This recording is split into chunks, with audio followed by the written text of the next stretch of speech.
Ушул окуядан соң Иблистин сыноолорунан өткөрүү үчүн Кудайдын руху Ыйсаны чөлгө алып келди. 40 күн, 40 түн орозо кармаган Ыйса аягында ачка болгонун сезди. Ошондо азыткы келип: Эгерде сен Кудайдын уулу болсоң, мынау таштарга айтчы, нам болуп калсын, деди. Ыйса: Ыйык жазууда адам жалаң нам менен гана эмес, Кудайдын оозунан чыккан ар бир сөз менен да жашайт деп жазылып турат, деди. Ошондо Иблис аны ыйык шаар Иерусалимге алып барып, ибадаткананын төбөсүнө чыгарып койду да: кана, Кудай уулу болсоң, өзүңдү төмөн таштап жиберчи. Анткени Кудай өзүнүн периштелерине буйрук берет. Алар сенин бутуңду ташка тийгизбей илип кетишет, деп жазылган эмеспи? деди. Ыйса: Кудай эгеңди сынаба деп да жазылган, деп жооп берди. Иблис Ыйсага дагы келип, аны абдан бийик тоого алып чыгып, бул дүйнөнүн бардык мамлекеттери менен алардын байлыгын көрсөтүп: Эгерде алдыма жыгылып, мага таазим кылсаң, ошонун баарын сага берем, деди. Ыйса ага мындай жооп берди: жогол нар шайтан, Кудай эгеңе табын, жалгыз ага кызмат кыл деп жазылып турат. Ыйса ушундай дегенде Иблис андан кетип калды да, периштелер келип Ыйсага кызмат кыла башташты. Ыйса жакыянын камалганын угуп, Галилеяга кетип калды. Бирок Ишая пайгамбар аркылуу айтылган Кудайдын сөзү аткарылышы үчүн Назаретте калган жок.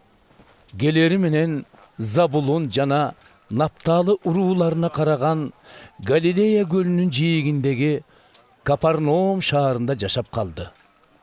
Ишая пайгамбар болсо мындай деген: Иордан дарыясынын ары жагында, деңизге алып барчу жол боюнда жаткан жер Забулун да, Напталы да, башка улуттар жашаган Галилея. Караңгыда жашаган эл көрдү улуу жарыкты, нур төгүлдү болгондорго далдаасында ажалдын. Ошол убактан тартып Ыйса: Ниетиңерди өзгөрткүлө, анткени асман падышачылыгы жакындап калды, деп жар сала баштады.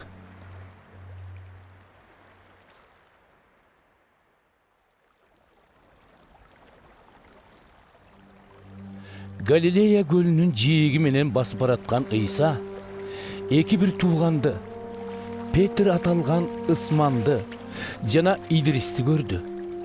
Алар көлгө тор салып жатышкан болчу. Анткени алардын кесиби балыкчы эле. Ыйса аларга мындай деди: жүргүлө мени менен, силерге балык кармагандын ордуна адамдарды Кудайга кантип алып келүүнү үйрөтөм. Алар болсо ошол замат торлорун таштап Ыйсаны ээрчип жөнөштү. Ыйса андан ары баратып, дагы бөлөк эки бир туугандарды, Жакып менен Жаканды көрдү. Алар атасы Зебедей менен бир кайыкта олтуруп алып, торлорун жамап жатышкан. Ыйса аларды өзүнө чакырды.